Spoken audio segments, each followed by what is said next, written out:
Hello guys, welcome back to the channel. मैं हूं Anamika and again we are going to discuss the introduction to Indian art and we'll be discussing again a very important topic over here. Before I get started, again I would say subscribe to Unacademy Plus. Use the referral code RANK10 to get a discount of 10% over there. Also subscribe to this channel. Hit the bell icon to get the regular updates from here. There are many courses that are already streaming on this platform. Take benefit from all those. और आपसे ये भी मैं कहना चाहूँगी, अगर आपको lesson अच्छे लग रहे हैं तो प्लीज़ उसे आप लाइक ज़रूर कीजिए और अपने फ्रेंड्स के साथ आप शेयर भी कर सकते हो इसको, because this courses are free for you and we do lots of work. बहुत मेहनत लगती है, पीपीटी तैयार करो, देन आपके लिए रिकॉर्ड करके यहाँ पे भेजना एंड ऑल. एटलीस्ट एक लाइक तो आप दे ही सकते हो. Anyways, it's up to you. If you liking it then hit the like button. Let's get started. We have already discussed 3 chapters: prehistoric rock painting, arts of Indus Valley, arts of the Mauryan period, and today we are up to the post-Mauryan trends in Indian art and architecture, a very important topic. First of all, you're gonna see this figure. यहाँ पे मैं आपको यही बताने वाली हूँ कि post-Mauryan period के बाद क्या हुआ था. आप ये देख सकते हो कि जब मौर्यास के बाद बहुत सारे जो डिफरेंट डिनास्टीज हैं उन्होंने अपना जो है रूलिंग स्टार्ट कर दिया था. मौर्यास के हटने के बाद यहाँ पे आपको कुषाण एम्पायर दिखेगा, फिर सतवाहनास ने यहाँ पे बहुत ज्यादा कब्जा किया था, फिर और भी बहुत सारे जो रूलर्स थे उन्होंने काफी जगहों पे, ये जो नॉर्थ वेस्टर्न साइड हो या नदर्न साइड हो या सदर्न साइड हो, हर जगह इन्होंने जो है कब्जा कर लिया था. फिर उसके बाद गुप्ता एम्पायर भी इमर्ज हुआ था. कुषाण एम्पायर को हटा के गुप्ता एम्पायर ने यहाँ पे अपना कब्जा किया था. इस तरीके से ये पूरा इनका एरिया जो है इनके कवरेज में था.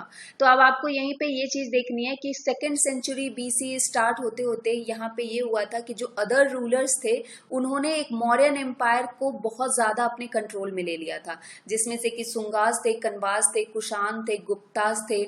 और उसके बाद नदर्न इंडिया में और सेंट्रल इंडिया में ये सारे रूल कर रहे थे. दक्षिण की तरफ अगर जाते हो तो सतवाहनास ने रूल किया था, इक्ष्वाकु वंश का राज था. फिर वाताकास ने भी यहाँ पे सदर्न और वेस्टर्न इंडिया में अपना राज किया था. इस तरीके से मौर्यन एम्पायर जो है वो पूरी तरीके से वैनिश हुआ. पीरियड जो है ये वाला, ये यहाँ पे एक और भी बहुत ही इंपॉर्टेंट ट्रेंड को उभरता हुआ दिखाता है. ना तो सिर्फ बुद्धिज्म और जैनिज्म बल्कि ब्राह्मणिकल सेक्ट भी जो है वो उभर रहे थे, जैसे कि वैष्णवास एंड शैवास. क्योंकि कहा जाता है कि ये जो पर्टिकुलर वंश थे कुषाण या सतवाहना, वो पर्टिकुलरली ब्राह्मणिज्म को उन्होंने फॉलो किया था और यही एक मेन रीजन बना था बुद्धिज्म के विघटन का. अगर आप इन फाइनेस्ट स्कल्पचर्स के साइट की बात करते हो कि कहाँ कहाँ एक्सकवेशन में ये पाए गए हैं या फिर कहाँ कहाँ पे इनके जो है रॉक्स मिलते हैं, केव्स मिलते हैं और आर्किटेक्चर्स मिलते हैं, स्कल्पचर्स मिलते हैं, तो ये सारे प्लेसेस जो हैं वो इम्पॉर्टेंट हैं. विदिशा, बरहत, बोधगया, जिगापित्ता, मथुरा, कांधेरी, उदयगिरी, भाजा नियर द पुणे, महाराष्ट्र, ये सारे जो हैं, अगर आपको एग्जाम में इस तरीके से क्वेश्चन पूछे जाते हैं कि क्या ये साइट्स यहाँ पे मिले हैं, तो आपको ये ध्यान में रखना है. और सबसे इंपॉर्टेंट बात मैं आपको यहाँ पे ये बताना चाहूंगी कि जब एग्जाम में आपका क्वेश्चन आता है ना, तो आपको ये चीजें काफी ज्यादा इंपॉर्टेंट होती हैं. पूछ लिया जाता है कि क्या ये पर्टिकुलर जो थिंग है जो पूछा जा रहा है वो 2nd सेंचुरी बीसी का है या 5th सेंचुरी में ऐसा हुआ था या 3rd सेंचुरी में हुआ था. तो यहाँ पे आपको ये जरूर ध्यान में रखना है जब हम पोस्ट मौर्यन पीरियड की बात कर रहे हैं. इनफैक्ट इन पूरे लेसन में हम 2nd सेंचुरी बीसी की बात कर रहे हैं, ये ध्यान में रखिएगा. ओके, बरहत के बारे में जानते हैं. यहाँ पे ये आप यक्षिणी का जो इमेज है वो देख सकते हो. काफी ज्यादा इनको बहुत ही एक्सकवेटेड मैनर में इनको बनाया गया था. बहुत ही अच्छी कारीगरी की जाती थी यहाँ पे इस स्कल्पचर्स पे. ये देख सकते हो कि ये काफी टॉल होती थी. ये जो भी यक्षास या यक्षिणीज बनाई जाती थी, कार्व की जाती थी मौर्यन एरा में, वो स्कल्पचर्स काफी ज्यादा टॉल होते थे. और यहाँ पे भी वही देखने को मिलता है. पोस्ट मॉडर्न पीरियड में भी ये जो ट्रेंड है ये कंटिन्यूड रहता है. मॉडलिंग जो स्कल्पचर की होती थी वॉल्यूम वाइज लो रिलीफ मेंटेनिंग लिनियरिटी में होती थी. और यहाँ पे भी ये देखने को मिलता था कि स्टोरीज जो है, नरेटिव्स जो है, वो यहाँ पे रिप्रेजेंट किए जाते थे इन स्कल्पचर्स पे. अगर ऐसी कोई स्टोरी की आप बात करते हो तो एक यहाँ पे स्टोरी नरेटिव है नरेटेड है क्वीन महामाया या महादेवी को, जो कि सिद्धार्थ गौतम की माँ थी, वो उन्होंने जो ड्रीम देखी है उसको इन्होंने यहाँ पे नरेट किया है। यहाँ पे क्वीन जो है अपने बेड पे हैं और वहां पे एलिफेंट दिखाए गए हैं उनके टॉप हेडिंग पे, और उसके बाद वो दिखाया गया कि वो जो एलिफेंट है वो उनके वॉर्म के तरफ जो है, गर्भ की तरफ जो है वो मूव कर रहा है। आप यहाँ पे इस फिगर से देख सकते हो, जैसे कि ये है लेटी हुई और ये एलिफेंट, और इस तरह की मतलब जो भी है ना, एक पूरी की पूरी स्टोरी ये लोग एक पिक्चर के थ्रू दिखा दिया करते थे। आप एक जातक पैनल जो बढ़त में मिला है ये भी आप देख सकते हो, जहाँ पे ये डियर आपको दिख रहा है, हिरन दिख रहा है इसको भी, और ये जो एक मैन आपको कुछ ध्यान से देखने पे दिखेगा कि इन्होंने तीर कमान ले रखी है हाथ में। तो यहाँ पे यही था कि यहाँ पे ये दिखाया जाता था कि ये जो एलिफेंट है ये इनकी तरफ मूव कर रहा है। और यहाँ पे आप ये देख सकते हो कि एक दूसरे स्टोरी में ये दिखाया गया, जातक स्टोरी में, कि वो बहुत ज्यादा सिंपल है, और ये जो है जितने भी इवेंट्स हैं वो ज्योग्राफिकल लोकेशन जो उनकी होती थी उसके आधार पे नरेटेड होते थे। जैसे कि ये रूरू जातक से लिया गया एक जो स्टोरी है, जिसमें एक मैंने बताया कि एक हिरन जो है एक मैन को, एक आदमी को जो है रेस्क्यू करता है। तो ये पूरी स्टोरी इस तरीके से डिपिक्टेड है कि जो ये मैन जिसको ये हिरन ने बचाया था वो उसको प्रॉमिस करता है कि वो उसकी आइडेंटिटी को किसी को भी डिस्क्लोज नहीं करेगा। ठीक है, यहाँ पे ये इसने इसको प्रॉमिस किया कि ये किसी को भी इसकी आइडेंटिटी डिस्क्लोज नहीं करेगा।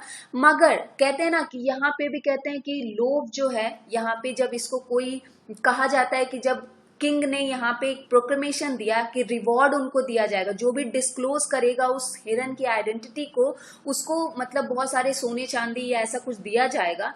तो इसके लोभ में आके ये जो मैन है ये अपने प्रॉमिस को भूल जाता है, एंड उसके बाद ये फिंगर पॉइंट कर रहा है कि इस हिरन की तरफ कि ये रहा वो हिरन, और उसके बाद ये जो राजा है वो तीर कमान चला के और शायद इसकी डेथ करेगा या ऐसा कुछ, मतलब जो भी है स्टोरी एक पूरी तरीके से आपको यहाँ पे दिखा दी जाती थी।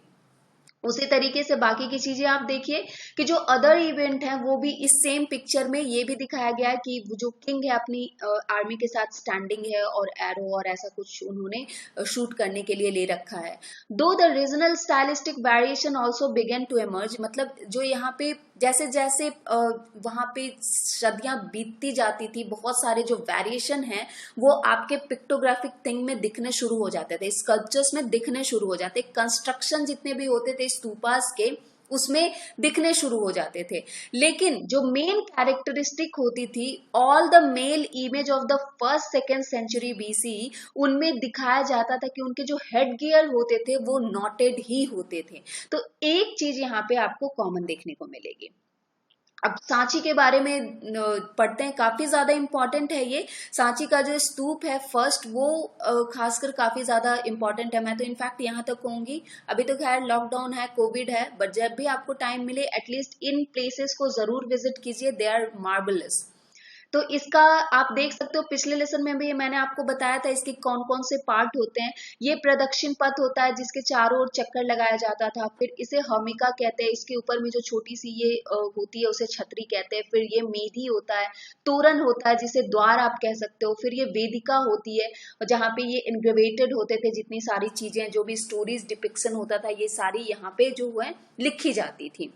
सांची में क्या है, ये जो नेक्स्ट फेज होता है स्ट्रक्चरल डेवलपमेंट का, सांची स्तूपा फर्स्ट में जो कि मथुरा में है और वेंगी में भी है जो कि आंध्र प्रदेश के गुंटूर डिस्ट्रिक्ट में लोकेटेड है, वहां पे इनका स्टाइलिस्टिक प्रोग्रेशन है जो काफी ज्यादा नोटवर्दी है। यहाँ पे आप देख सकते हो कि स्तूपा फर्स्ट और सांची जो है इसका अपर पोर्शन जो है यहाँ पे भी प्रदक्षिण पथ है जिसे आप सर्कम्प्लेटरी पाथ भी कहते हो इंग्लिश में। इसके 4 ब्यूटीफुल डेकोरेटेड तोरन्स भी हैं, एक यहाँ पे है, एक यहाँ पे है, एक पीछे की साइड, और यहाँ पे 4 डेकोरेटेड तोरन्स है। ये ध्यान में रखिएगा कितने नंबर में है ये पूछा जाता है एग्जाम में। उसके बाद ये जो तोरांस होते थे इसके ऊपर जितने भी बुद्धा के लाइफ्स हैं वो सारे डिपिक्टेड होते थे, वो लिखे हुए होते थे, और जातक स्टोरीज भी यहाँ पे लिखे हुए होते थे। फिगर जो है इनकी कॉम्पोजिशन काफी ज्यादा रिलीव्ड होती थी, इनकी जो पूरा का पूरा स्पेस जो है वो फिल्ड होता था, कोई भी स्पेस यहाँ पे ये खाली नहीं छोड़ते थे। उसके बाद जो पोस्चर होता था इनका डिपिक्शन का वो काफी ज्यादा नेचुरल मैनर में ये देते थे, कोई भी स्टिफनेस नहीं लाते थे ये बॉडी में, बहुत ही ज्यादा नेचुरल मैनर में इनको ये यहाँ पे डिपिक्ट करते थे। और हेड जो होते थे काफी ज्यादा, इनका प्रोजेक्शन काफी ज्यादा कंसिडरेबल होता था, स्पेस को कैसे उन्होंने कवर किया ये काफी ज्यादा इंपॉर्टेंट यहाँ पे माना जाता था। अब बाकी की चीजें आप देख सकते हो कि जो नरेशन है वो इलेबोरेटेड है यहाँ पे, but the depiction of the dream episode remain very simple. मतलब यहाँ पे ये नरेशन तो एलाबोरेटेड होते थे, लेकिन जो भी स्टोरी की जो कहानियां जो बताते थे ये लोग काफी सिंपल में होती थी। जैसे कि एग्जाम्पल आपने क्वीन महादाई का देखा कि एक फिगर में आप पूरी की पूरी स्टोरी को नरेट कर सकते हो, और कार्विंग टेक्निक जो होती थी इनकी, ये जो भारत में पाया गया है उससे ज्यादा एडवांस यहाँ पे ये सांची में पाया गया है। अब आगे की चीजें देखते हैं। The other historical narrative the carved, जो अदर जो नरेटिव जो है वो यहाँ पे जो दर्शाए गए हैं उनमें से कुशिनारा है, और उसके बाद बुद्धिस्ट का जो विजिट उन्होंने कपिल वस्तु के लिए किया था वो भी यहाँ पे नरेटेड है, और जो अशोका ने रामग्राम स्तूप को विजिट किया था वो भी यहाँ पे नरेटेड है। तो काफी सारे जो स्टोरीज हैं वो यहाँ पे नरेटेड है। अब बात आती है जो मेन स्कूल ऑफ आर्ट्स थे, जिसमें से कि आपको मथुरा, सारनाथ और Gandhara school of architecture and art के बारे में जो है वो पढ़ना भी है। वो मैंने एक अलग चैप्टर बनाया भी है और आगे भी मैं बनाऊंगी, और लेकिन यहाँ पे एक शॉर्ट फॉर्म में इसको हम डिस्कस करेंगे। सो बुद्धा यहाँ पे सिंबॉलिक फॉर्म में दर्शाए जाते थे, जैसे कि ह्यूमन फॉर्म में बुद्धा को पहली बार जो दर्शाया गया था तो वो मथुरा आर्ट में दर्शाया गया था, और गांधारा आर्ट में भी दर्शाया गया था। तो गांधारा का जो स्कल्पचर्स था उसमें, गांधार स्कल्पचर में सिर्फ एक कोई चीज नहीं थी जो मिक्स दी गई थी, यहाँ पे एक मिक्सचर था, एक कॉम्बिनेशन था। बैक्ट्रिया, पाथिया और लोकल जो गांधारा ट्रेडिशन थे इन्हीं को मिला के, इनके कॉम्बिनेशन को जो है वो गांधार आर्ट कहा जाता था।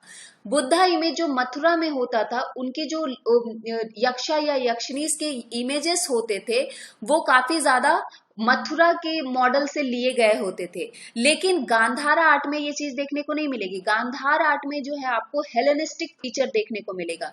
हेलेनिस्टिक फीचर एक ग्रीक वर्ड होता है, ग्रीक वर्ड से लिया गया है ये। तो ये हेलेनिस्टिक फीचर जो है गांधार आर्ट का एक मेन प्रोमिनेंट फीचर है, एक मेन ऑब्जेक्टिव है उनका, जो आपको ध्यान में रखना है। मूविंग ऑन फॉरवर्ड, जो पहले के आपके ट्रेडिशनल सेंटर्स थे जैसे कि मथुरा, वो मेन आर्ट प्रोडक्शन साइट था, लेकिन सारनाथ और कौसाम्बी भी जो है वो बहुत ही इंपॉर्टेंट सेंटर के रूप में उभरे आर्ट प्रोडक्शन के मामले में। ठीक है, उसके बाद जो है यहाँ पे बहुत सारे बुद्धा के इमेजेस जो सारनाथ में पाए गए हैं, वहां पे आपको ड्रैपरी जो उनके शोल्डर पे रखी होती थी, जो कवरिंग, जो शॉल जो रखा होता था वो काफी ज्यादा ट्रांसपेरेंट होता था, लेकिन बाद में जो है उनके हेड के तरफ एक हैलो अराउंड, मतलब एक सन का जो कह सकते हो एक हैलो जो होता है वो दर्शाया जाने लगा, और बहुत सारे जो प्रोमिनेंट फीचर है वो यहाँ पे एक एक करके दर्शाए जो है अलग अलग तरीके से शुरू किए गए। बहुत सारे म्यूजियम्स हैं जहाँ मथुरा में, सारनाथ में, वाराणसी में, न्यू दिल्ली में, चेन्नई में, अमरावती में, जिनके फीचर्स जो है स्कल्पचर्स के वो इन चीजों को बहुत अच्छे से, बहुत प्रोमिनेंट वे में जो है वो डिपिक्ट करते हैं। जो अर्ली जैन तीर्थंकरस थे उनके इमेजेस भी दर्शाए गए हैं। कमेंट बॉक्स में आप मुझे आंसर कीजिए कि कितने तीर्थंकरस के बारे में जैन जो है वो बात करते हैं, और लास्ट तीर्थंकरा कौन थे और फर्स्ट तीर्थंकरा कौन थे। काफी ज्यादा इंपॉर्टेंट है और कॉमन भी है, तो I hope you all will comment box में आप इसे आंसर करोगे, बिकॉज यहाँ पे अगर आप कमेंट बॉक्स में कुछ लिखते हो तो फिर लगता है कि हाँ everyone is watching it and you are enjoying this lessons. Okay, तो जो किंग के पोर्ट्रेट्स हैं वो भी यहाँ पे दर्शाए गए हैं। स्पेशली आपको यहाँ पे देखने के मिलेगा ये वाला स्टैचू, जो ये कनिष्का की स्टैचू है जिसका की हेड नहीं है, हेडलेस स्टैचू है ये कनिष्का की, जो कि मथुरा से पाई गई है। बहुत सारे बुद्धा की इमेजेस जो हैं, और यक्षा और यक्षिणी और सैवाइट और वैष्णवाइट जो डीटीज हैं, जैसे कि विष्णु भगवान या उनके 10 अवतार, या फिर जो शिव हैं, शिव के बहुत सारे जो रूप होते हैं, जैसे कि आप देख सकते हो लिंग का रूप है या फिर मुखलिंग का रूप है, ये सारे इमेजेस जो हैं यहाँ पे दर्शाए गए हैं। और ये जो है खासकर विष्णु भगवान और शिव भगवान की जो चीजें दर्शाई गई हैं उनमें उनका जो हथियार है उनके साथ वो यहाँ पे वेपन के साथ वो यहाँ पे दर्शाए गए हैं, आयुधास जिसको आप कह सकते हो। Important school of sculpture of northern India की अगर बात करते हैं तो मथुरा बहुत ज्यादा इंपॉर्टेंट था, लेकिन जो सारनाथ और कौसाम्बी भी है वो भी काफी ज्यादा अच्छे रूप में उभर के आया था। अब ये इमेजेस आप देख सकते हो, मेडिटेटिंग बुद्धा का ये इमेज है जो कि गांधार से प्राप्त हुआ है। ये हेलेनिस्टिक आर्ट है, ये फीचर जो है आपका हेलेनिस्टिक है। ये सिर्फ एक यहाँ पे नहीं है, 3 चीजों का कॉम्बिनेशन होता था। ये 3rd-4th सेंचुरी बीसी में ऐसा पाया जाता था। फिर बोधिसत्व जो गांधार का है 5th-6th सेंचुरी में जो पाया जाता था वो कुछ इस तरीके का पाया जाता है। मैं इसके बारे में बात कर रही थी। ये जो आप देख रहे हो राउंड सा फिगर, ये इसे हैलो कहते थे, जो कि बुद्धा के हर चीज के पीछे दर्शाया जाता था। आप यहाँ पे भी इस चीज को देख सकते हो। Okay, now moving on forward to Buddhist monuments of South India.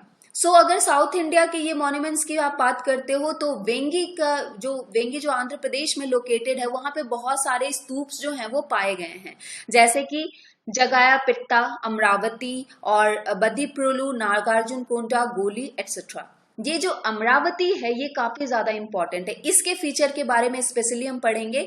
और यहाँ पे इनका एक महाचैत्य है और बहुत सारे स्कल्पचर्स जो हैं अमरावती स्तूप में पाए गए हैं। आप इसे देख सकते हो, काफी ज्यादा इंपॉर्टेंट और काफी ज्यादा कूल दिखता है ये अमरावती स्तूप जो है। इसमें भी प्रदक्षिण पथ होते थे। आप ये देख रहे हो, ये वाला जो एरिया है ना, इसे ही हम प्रदक्षिण पथ कहते हैं। ये हो गया आपका तोरान और ये हो गया आपका छतरी, मेधी। इस तरीके से आपको जितने भी पार्ट्स है ना वो याद रखने हैं।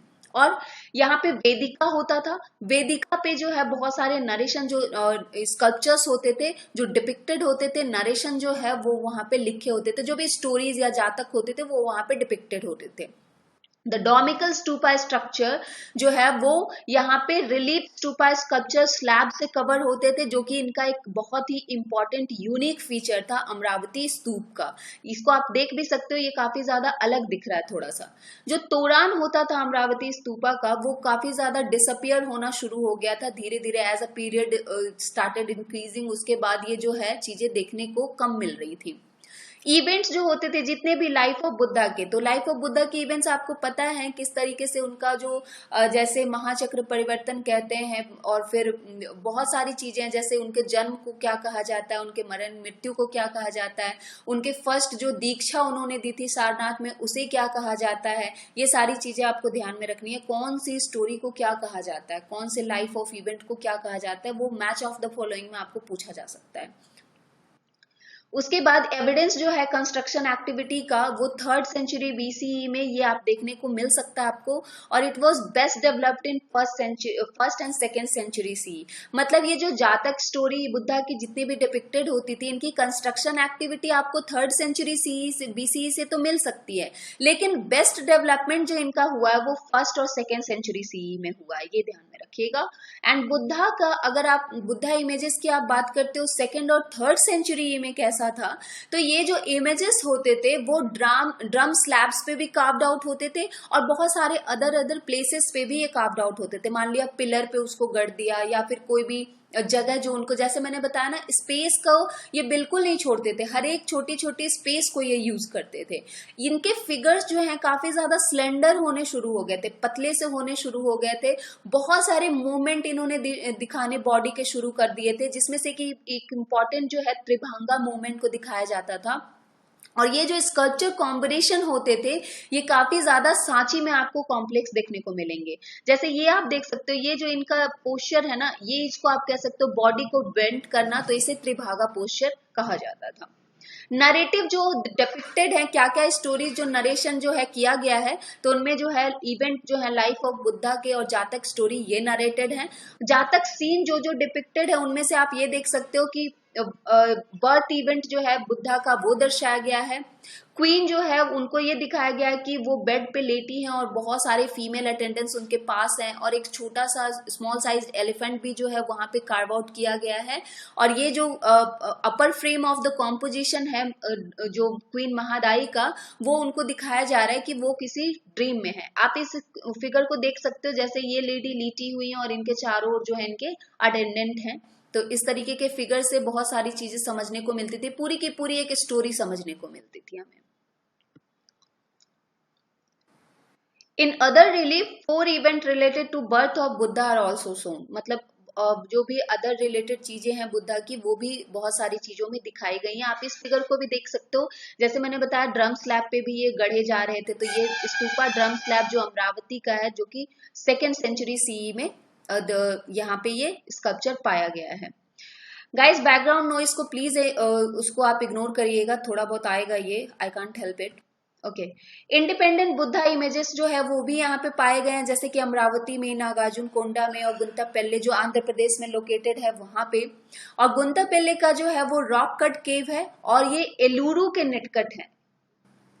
अदर इंपॉर्टेंट साइट्स जो हैं जहां पे रॉक कट स्तूपा पाए गए हैं वो है आपका विशाखापत्तनम के नजदीक जो अनाकापेल्ले है वहां पे। और सांची का जो चैत्य स्ट्रक्चर है उसमें टेम्पल 18 जो है वो काफी ज्यादा यूनिक है। बहुत सारे बुद्धा के अदर इमेजेस भी आपको देखने को मिलेंगे, जैसे कि बोधिसत्व के इमेजेस, उसके नाम आपको याद में रखने हैं। बोधिसत्व के डिफरेंट डिफरेंट इमेजेस हैं, जैसे कि अवलोकितेश्वर, पद्मपानी, वज्रपानी, अमिताभ, मैत्रेय बुद्धा। और ये सारी चीजें जो है बुद्धा के बोधिसत्व से रिलेटेड ये काफी ज्यादा स्कल्प्टेड होने स्टार्ट हो चुके थे। अब केव ट्रेडिशन हम वेस्टर्न इंडिया की बात करते हैं कि जो इसका एग्जीक्यूशन हुआ है ये कहाँ कहाँ हुआ है, कहाँ कहाँ ये दर्शाए गए हैं, कहाँ कहाँ ये पाए गए हैं। तो मेनली तीन जो है आर्किटेक्चरल टाइप्स आपको यहाँ पे देखने को मिलेंगे। फर्स्ट इज अपसाइडल वॉल्ट रूफ चैत्य हॉल, ये है। और उसके बाद जो कि पाया गया है अजंता पितलकोरा भाजा में। अब यहाँ पे आपको अगर ये पूछा जाएगा कि ये अपसाइडल वॉल्ट रूफ क्या होता है, रूफ टाइप का स्ट्रक्चर, तो यहाँ पे ये होता है कि जो हॉल है वो काफी ज्यादा रेक्टेंगुलर शेप में हो जाता है और उसके बाद एक स्टोन जो है स्क्रीन वॉल वहां पे दर्शाया जाता है एज अ फसाड। तो ये एज अ फसड जो है वो दिखाया जाता है एक रेक्टेंगुलर हॉल के रूप में। तो ये आपको देखना पड़ेगा इमेज में कि वो क्या है, मैं आपको बताती हूँ अभी आगे चल के। और apsidal walled roof pillarless hall भी यहाँ पे होता था जो कि आपका महाराष्ट्र में देखने को मिलेगा। फिर फ्लैट रूफ्ड क्वाड्रेंगुलर हॉल भी आपको देखने को मिलेगा जिनका एक सर्कुलर चैम्बर होता था पीछे की तरफ, और ये आपको कोंदिवित्ती महाराष्ट्र में देखने को मिलेगा। फिर ये जो जैसे मैंने बताया कि फर्स्ट सेंचुरी बीसी आते आते काफी ज्यादा मॉडिफिकेशन होने चेंजेस होने शुरू हो गए थे। अब यहाँ पे जो हॉल्स हैं वो रेक्टेंगुलर होने शुरू हो गए थे, जैसा कि मैंने बताया ये वॉल्ट रूफ चैत्य हॉल्स जो होते थे ये इनका जो मेन हॉल होता था वो रेक्टेंगुलर होता था और उसके स्टोन स्क्रीन जो है वॉल होते थे एज अ फसेड। तो यहाँ पे अजंता केव नंबर 9 इसका बेस्ट एग्जांपल है with a stone screen wall as a facade. और it is also found at Bedsa, Nashik, Karla और कन्हेरी, यहाँ पे भी ये पाए गए हैं। आप इन फिगर में काफी ज्यादा अच्छे से इनको देख सकते हो। ये जो चैत्या केव है कन्हेरी का ये अनफिनिश्ड है, ये पूरा बनाया नहीं गया। और ये है चैत्या हॉल कार्ला का जिसके फीचर हम डिस्कस करेंगे। ये आप देख सकते हो बहुत अच्छे से कि ये रेक्टेंगुलर शेप का एक हॉल बनाया गया है। कार्ला जो है यहाँ का महाराष्ट्र का ये जो चैत्य हॉल है ये बिगेस्ट रॉक कट चैत्य हॉल है, ये ध्यान में रखिएगा एग्जाम पॉइंट ऑफ व्यू से। एक ओपन कोर्टयार्ड आप यहाँ पे देख सकते हो और दो पिलर्स यहाँ पे सिचुएटेड होते थे। एक स्टोन स्क्रीन होता था जो कि प्रोटेक्ट करता था, वॉल होता था जो रेन से इनको प्रोटेक्शन देता था क्योंकि यहाँ पे ये प्रेयर हॉल था, राइट। तो वेरांडा एक होता था जो कि एक स्टोन स्क्रीन होता था, स्टोन स्क्रीन वॉल होता था एज अ फसड।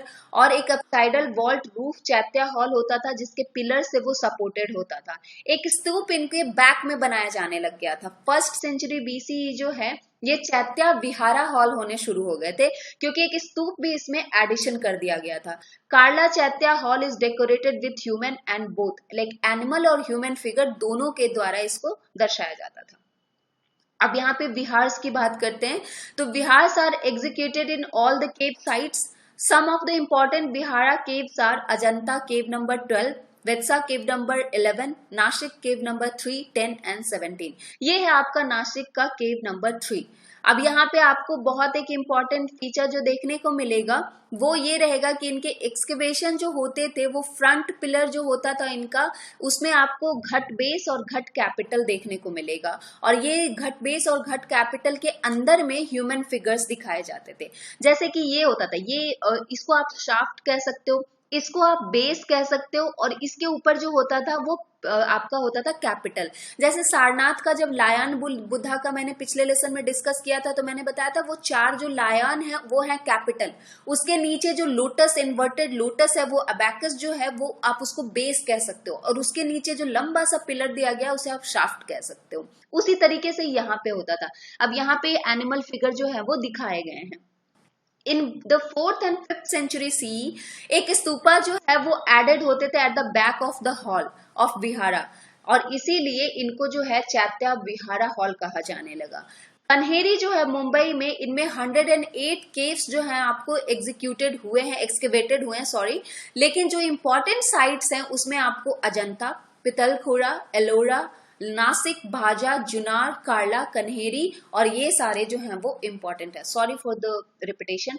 और अगले लेसन में हम इन्हीं इंपॉर्टेंट जो है चीजों को, एक्सकवेशन को वो डिस्कस करेंगे। सबसे ज्यादा इंपॉर्टेंट साइट्स जो है आपका, जिससे क्वेश्चन भी सबसे ज्यादा आता है, वो है आपके अजंता और एलोरा की गुफाएं। अगले लेसन में मैं आपको बहुत अच्छे से बताऊंगी, बहुत ही शॉर्ट फॉर्म में और बिल्कुल एग्जाम पॉइंट ऑफ व्यू से आपको मैं बताऊंगी कि किस तरीके से ये प्रोमिनेंट फीचर्स जो हैं अजंता केव्स के और एलोरा केव्स के, वो जो रॉक कट केव्स हैं वो इंपॉर्टेंट हैं। Till then stay tune and please जो भी मैंने क्वेश्चन पूछा है type it in comment box, ताकि हमें भी लगे कि हमारी मेहनत जो है वो काम आ रही है।